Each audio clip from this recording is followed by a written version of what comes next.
اللهم صل على محمد وآل محمد اللهم صل على محمد وآل محمد اللهم صل على محمد وآل محمد السلام علیکم یا امیر المومنین، السلام علیکم یا علی ابن ابی طالب، السلام علیکم یا باب العلم والحکمہ، السلام علیکم ورحمۃ اللہ وبرکاتہ۔ مومنین کرام، الحمدللہ سب سے پہلے آپ تمام مومنین مومنات کی خدمت میں ماہ سیام، ماہ مبارک کی آمد بہت بہت مبارک ہو۔ اللہ پاک ہم سب کو اس مہینے میں نیک اعمال کرنے کی توفیق عنایت فرمائے۔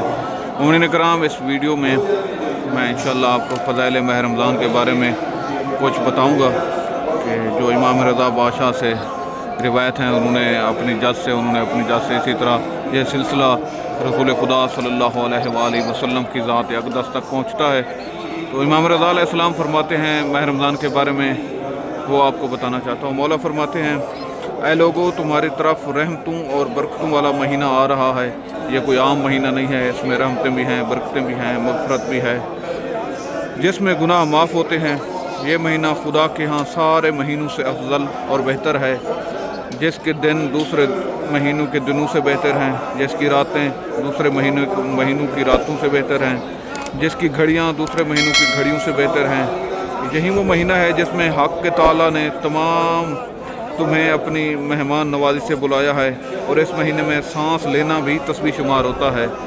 مولا رضا بادشاہ فرما رہے ہیں کہ اگر آپ ماہ رمضان میں روزہ رکھ کے سو جائیں تو سوتے وقت جو آپ سانس لے رہے ہوتے ہیں، وہ ایک ایک سانس کے بدلے میں خداوند مطلق، وہ رحمت للعالمین کا خالق خدا اپنی رحمت سے آپ کو ایک ایک سانس کے بدلے میں تسبیح کا ثواب عنایت کرتا ہے۔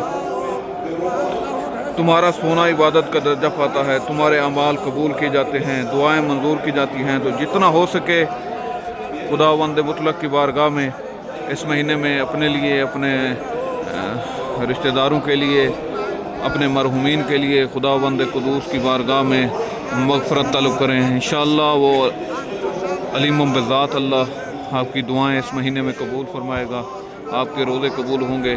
کوشش کریں اپنے ساتھ رہنے والوں کے، اپنے ہمسایوں کے حقوق کو دیکھیں، ان کی جو مشکل ہے۔ اگر ماہ رمضان میں بھی اگر ہم ان کا ساتھ نہیں دیں گے، ایک دوسرے کا ساتھ نہیں دیں گے، کیونکہ خداوند مطلق فرماتا ہے کہ لوگوں پر تم اس طرح رحم کرو جس طرح تم مجھ سے امید رکھتے ہو۔ یعنی اگر ہم چاہتے ہیں کہ اللہ ہمارے اوپر رحم کرے تو خدا فرماتا ہے تمہیں چاہیے کہ تم میری مخلوق پر رحم کرو، میں آپ کے اوپر رحم کروں گا۔ مومنین کرام، حرم امیر المومنین علی ابن ابی طالب میں کھڑے ہو کر آپ تمام مومنین مومنات کی نیابت میں زیارت بجا لا رہے ہیں، دعا کر رہے ہیں کہ اللہ پاک آپ تمام مومنین کو بحق امیر المومنین زیارت امیر المومنین نصیب فرمائے۔ مومنین کرام، جتنا ہو سکے اس ویڈیو کو شیئر کریں، آگے فارورڈ کریں، تمام مومنین تک یہ ویڈیو پہنچائیں، کومنٹس کریں، لائک کریں۔ انشاءاللہ آپ ہمارے چینل کو فالو کریں۔ ہم آپ کو روزانہ کی بنیاد پر ماہ سیام، ماہ مبارک، برکتوں والے مہینے میں زیارت امیر المومنین علی ابن ابی طالب کرواتے رہیں گے۔ اللہ پاک آپ حامی و ناصر ہو۔ دعا گو ہیں کہ محمد و آل محمد کا خالق ہم سب کو اس مہینے میں اپنے گناہ بخشوانے اور اللہ پاک کی رحمتیں سمیٹنے کا موقع عنایت فرمائے۔ جس مومن نے ہمارے ذمہ جو دعا لگائی ہے، میرا مالک کثیر تعداد میں ہیں، سب کا نام نہیں لے سکتے، تمام تو علیم بذات صدور ہے، تو سب کی حاجت کو جاننے والا ہے۔ میرا مالک ان کی دعاؤں کو قبول فرما، ان کی نیک حاجات شریعہ کو اپنی بارگاہ میں قبول فرما۔ محمد و آل محمد کے صدقے میں ان کو زیارت امیر المومنین، زیارت ابا عبداللہ الحسین نصیب فرما۔ ہمیں بحق محمد و آل محمد اپنے محبوں میں شمار فرما۔ ہمارے حقیقی وارث امام زمانہ عجل اللہ فرجہ شریف کا جلد ظہور فرما۔